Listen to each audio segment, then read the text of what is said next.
Hello students, in previous video we have seen definition of least upper bound, that is supremum, and definition of infimum, that is greatest lower bound, and we have seen some examples of it. Let us see one more example.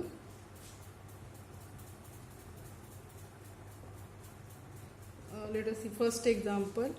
The set S is equal to set of all x such that S is equal to set of all x such that A less equal x less equal B. Now what will be infimum and supremum of set S? S is defined in set S all elements are greater equal A less equal B. Therefore infimum of this set will be A, infimum that is greatest lower bound, and supremum that is least upper bound of set will be B. Now note that in this case, in this example, the infimum and supremum both belongs to set S because it is less equal. Okay, equality is also there, means A and B is also contained in S. So infimum and supremum of S contained in S. So we can write for the set S, A is infimum of S and B is supremum of S. Also A and B belongs to S. Now consider second example. The set A is equal to set of all x such that A less than x less than B. Now which is infimum of set A? Set A contains all elements greater than A less than B. In this case infimum of A is this element small a and supremum is capital B. Now note that infimum and supremum of set A does not contain in A. Okay. So for set A, because here is strictly inequality is there, so for set A is infimum of A and element B is supremum of A. Note that A does not belongs to capital A and B does not belongs to capital A. Okay, means what? From these two examples what we have seen, that we may note that infimum and supremum of a set may belongs to the set or may not belongs to set. Now in example 1, A and B are infimum and supremum of set S respectively, both belongs to S. In second example, A and B are infimum and supremum of set A, but these both elements does not belongs to set A. Now let us see the completeness property of R. The completeness property of R. So what is completeness property of R? Now every non-empty subset of R that is bounded above any set, if it is bounded above means suppose it is least upper bound of this set, any set which is bounded above means that set has upper bounds. Okay, now if any non-empty subset of R is bounded above, then that set has least upper bound. That is completeness property of R. Let us write it.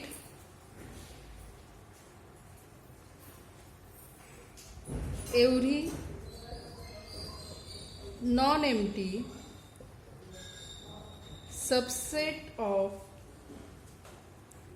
real numbers that has an upper bound also has a supremum in R. What is completeness property?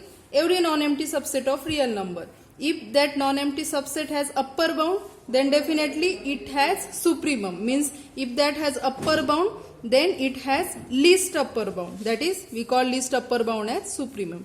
Means among all these upper bounds, there exists at least one element, that is least element. We call it as a supremum. Similarly, for lower bound, second, we can say that every non-empty subset of real numbers that has lower bound, if any non-empty subset of R has lower bound, if it has lower bound, then among all these lower elements there is greatest element among them. So we call it as infimum. So every non-empty subset of real numbers that has lower bound also has infimum in R. Okay, these properties are called as completeness property of R. Now let us see one definition of bounded function. So next definition, given a function f from D to R, we say that f is bounded if the set f of D, if the set f of D means set of all f of x such that x belongs to domain is bounded in R. That is, if the set f of D is bounded, then we say that function f is bounded. Now f of D is bounded means what? That is, there exists m greater than 0 in R such that every element of f of D is less than m greater than minus m, such that we can write it as mod of f of x less equal m for all x belongs to D. Okay. So what is bounded function? First of all, f is a function from domain D to R. It is real valued function because this set is set of real numbers. So f is a real valued function. We say that this function is bounded. When it is bounded, if f of D means we apply f on D means set of all f of x such that x belongs to this domain. If this set f of D is bounded, then we say that function f is bounded. Now f of D is bounded means what? There exists some positive m in real numbers such that mod of fx means every element of f of D less equal m for all x belongs to D. Means what? We can write it as minus m less equal f of x less equal m. Using property we have already seen. Its meaning is this. Means what? F of x is bounded below as well as bounded above. Means what? F of x is bounded. So if each f of x is bounded, then we say that function f is bounded function. Now let us see what is inductive property of n. Inductive property of n. N is set of natural number. So that property is, if small n belongs to capital N, if that small n is a natural number, then n plus 1 is also belongs to n. That is inductive property. If n belongs to n, then n plus 1 next element to n, that also belongs to set of natural number. This is called as inductive property.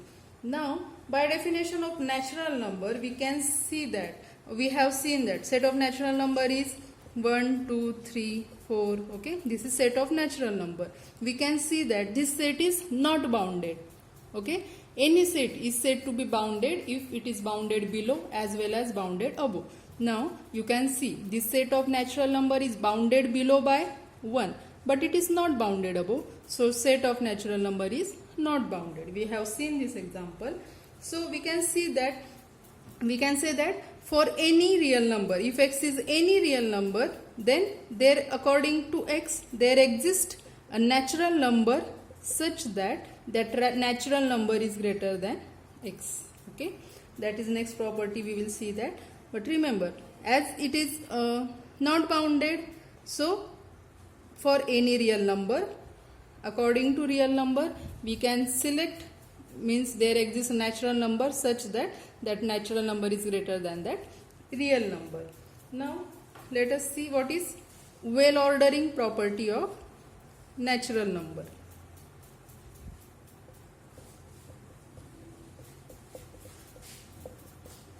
Well ordering property of n.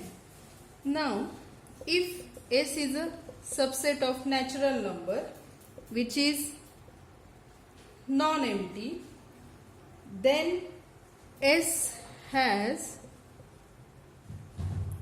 a least element. That is, every non-empty subset of n has least element. What is well ordering property?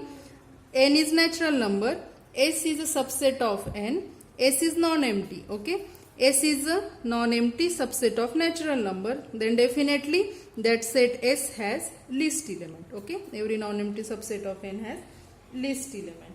Now let us see another property that is called as Archimedean property of R. That is next theorem.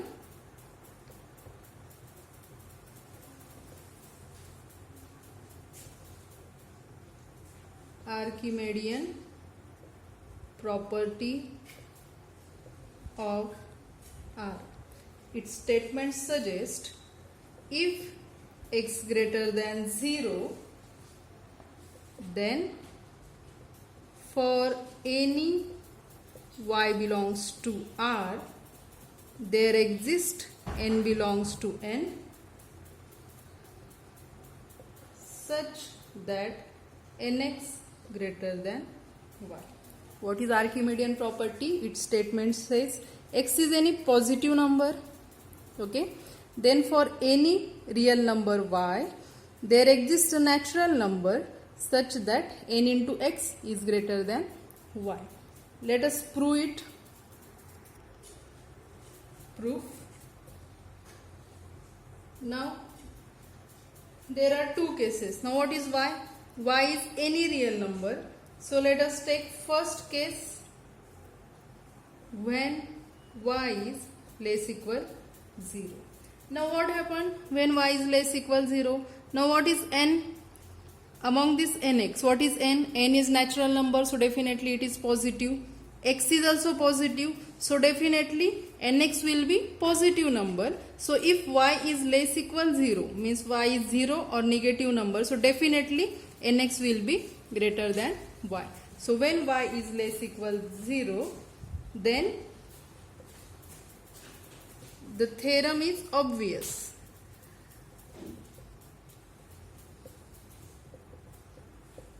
Because x greater than 0, n greater than 0, therefore nx greater than, therefore n into x will be greater than 0. Therefore we get nx greater than y. We get it, nx greater than y, because nx is positive and here we have take y as 0 or negative. Now case second. First case was y less equal 0. Now when y greater than 0, when y is greater than 0, now assume that the theorem is false. Let us assume that theorem is false. Means what we are assuming?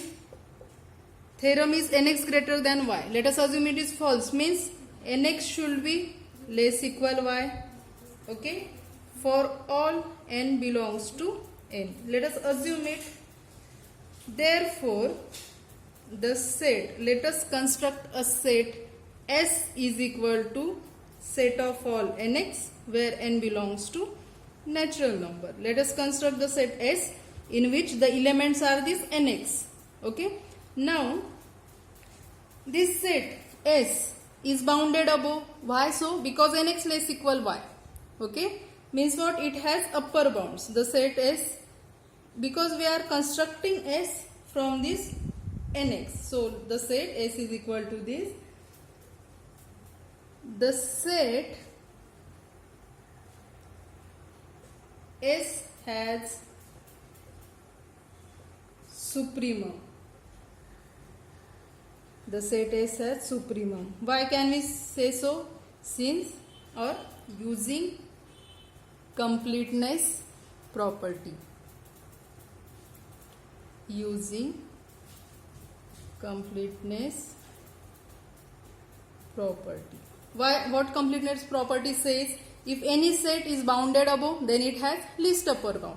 Now we have constructed set S. Each element of nx is bounded above because nx is less equal y. Therefore, it must has supremum. Okay. Therefore, S has supremum. Let us assume that supremum is some element S. Okay. Remember that we have to prove nx greater than y. We assumed nx less equal y, and then we will get contradiction. So let us assume S has supremum. Let us say let U is equal to supremum of S. Okay. So S has supremum. Let us assume that supremum of S. Let us denote it by U. What is meaning of supremum? Supremum is least upper bound. Upper bound, that is, which is least element among all upper bounds, that is supremum. Now, as U is supremum of S, so each element of S must be less equal U. Then nx is less equal U for all n belongs to natural number by definition. Now, by inductive property, what inductive property says? If n belongs to natural number, then n plus 1 also belongs to natural number. So, by inductive property of n, as nx less equal U, n plus 1 replace n by n plus 1x is also less equal U for all n belongs to natural number. From this, we can write nx plus x less equal U for all n belongs to n. This implies nx is less equal U minus x for all n belongs to n. Now, nx is element of set S. What we get? Nx is less equal U minus x. Means what? U minus x is also upper bound of nx. U minus x is also upper bound of set S. But is it true? We are saying that U is least upper bound. And we are saying U minus x is upper bound. Now, definitely U is greater than U minus x. Okay, U is greater than U minus x. And what is U? U is a least upper bound. So, definitely it is least upper bound. So, definitely any element smaller than U cannot be upper bound of set S. Okay. So, we get contradiction. So, from this what we get? This implies U minus x is upper bound of set S. Okay. But U minus x is less than U because x is positive. In statement it is given that x is positive. So, definitely U minus x is less than U, and U is least upper bound. Supremum means least upper bound of S. Okay. What we get? U minus x is upper bound, and what is fact? U is least upper bound. Therefore, we get contradiction. Therefore, U minus x cannot be upper bound of set S. Okay.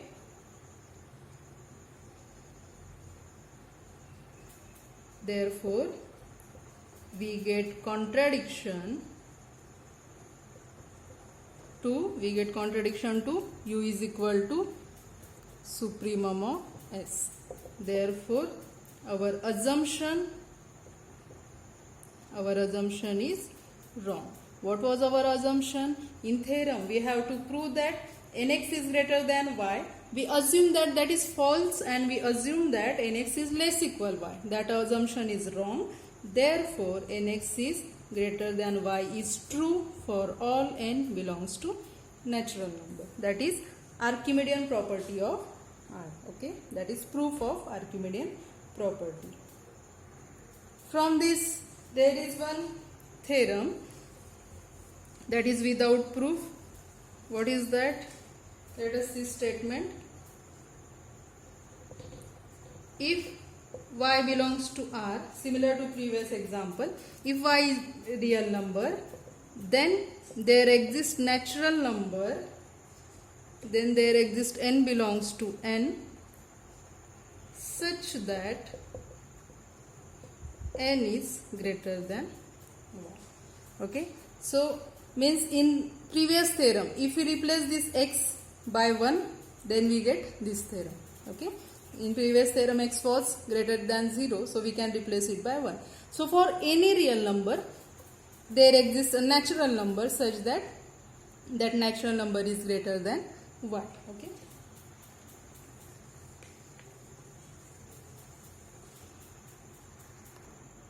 Let us see statement of one corollary.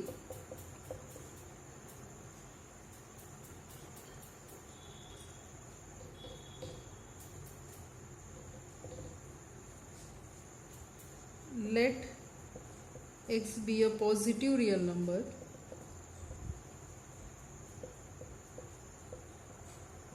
then x is any positive real number, then first there exists n belongs to n such that 0 less than 1 upon n less than x, and second there exists m belongs to natural number such that m minus 1 less equal x less than n. What it statement says? X is any positive real number. For any positive real number, there exists a natural number such that 0 less than 1 upon n less than x. Okay, we will use this fact in this A in proving example. In spite of writing this, we can also write, what is this given? 0 less than 1 upon n less than x. We can write multiply throughout by n, so 0 less than 1 less than xn. We can divide throughout by x again, so 0 less than 1 upon x less than n. So in spite of this, we can also write this, means for any positive real number. We will use it in next lectures in proving some facts. For any positive real number, if x is any positive real number, then there exists a natural number. That natural number is greater than 1 upon that real number. Natural number greater than 1 upon x. Okay. Also, for any positive real number, there exists, for any positive real number, there exists m natural number satisfying this condition, that x lies between m minus 1 to m. Okay. Next theorem is density theorem. Density theorem. Its statement is, if x and y are any real numbers with x less than y, then there exists a rational number r such that x less than r less than y. If x and y are any real numbers, then there exists a rational number in between x and y. So we can say it, or density theorem, or between any two real numbers, there is a rational number. Let us prove it.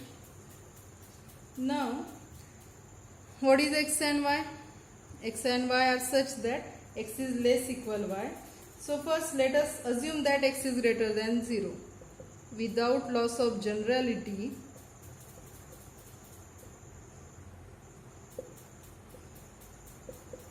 we can assume that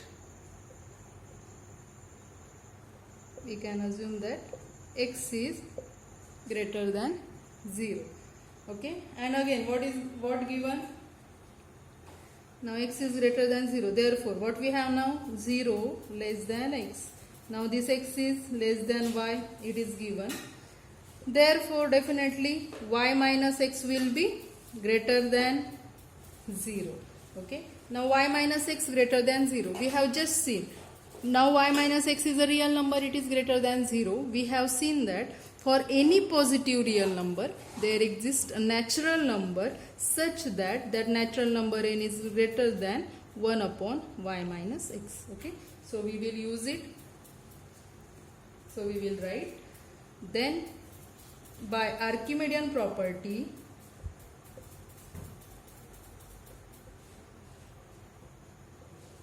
there exists n belongs to n such that n is greater than 1 upon y minus x. Therefore, we can write it as, this implies n into y minus x greater than 1. Okay. This implies ny minus nx greater than 1. From this, we can write ny greater than nx plus 1. Let us give it equation 1. Again,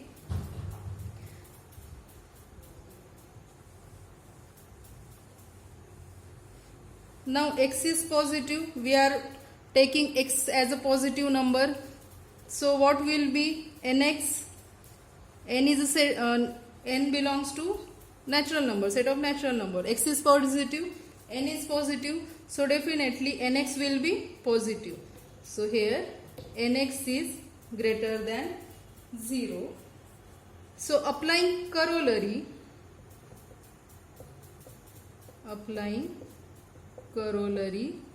to nx greater than 0. There exists m belongs to natural number such that we are using part B of corollary. What was that? For any positive real number, there exists a natural number m such that m minus 1 less equal that real number nx less than n. Okay. So add 1 to both hand sides. What we get? M less equal nx plus 1 less than m plus 1. Let us give it equation 2. Now using 1 and 2. What can we write using 1 and 2? This m less equal nx plus 1. Okay, this part. From 2, this part m less equal nx plus 1.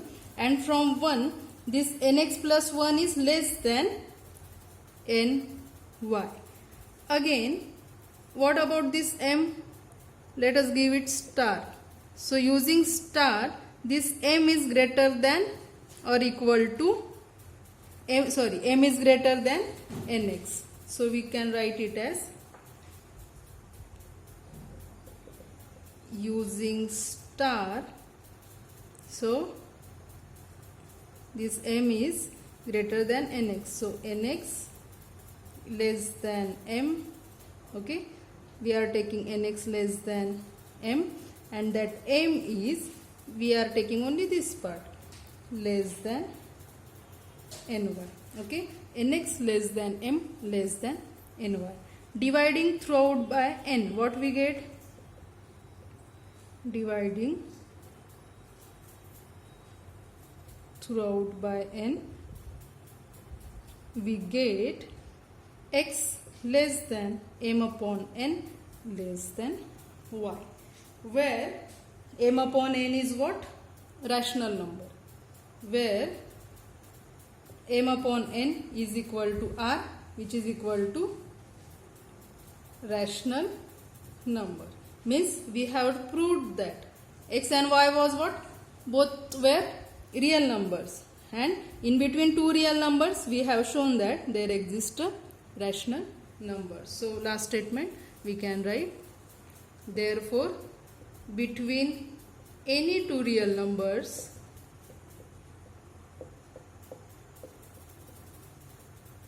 there exists a rational number. Okay, that is proof of density theorem.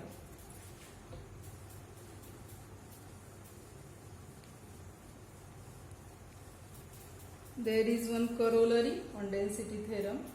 So as for rational number, we can say corollary is between any two real numbers there is a irrational number, that is corollary. If x and y are real numbers such that x is less than y, then there exists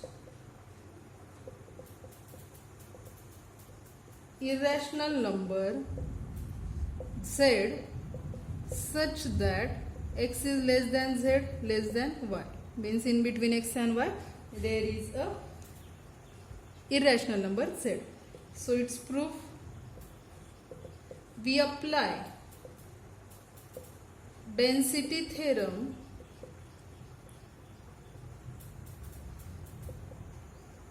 to the real numbers. We are taking two real numbers, x upon root 2 and y upon root 2. So after applying density theorem to these two real numbers, what we get? Therefore there must exist a rational number r. By density theorem there exists a rational number r such that, so by density theorem r must be in between these two numbers. So x upon root 2 less than r less than y upon root 2. If we multiply both sides by root 2, what we get? After multiplication we get x less than r root 2 less than y. Now x and y are real numbers and r root 2 is a rational number. So we get between any two real number there is r upon root 2 is a irrational number. So we proved corollary. Between any two real numbers there is a irrational number. Here r root 2 is irrational number. Therefore we proved corollary. Okay, thank you. In next lecture we will see some more examples.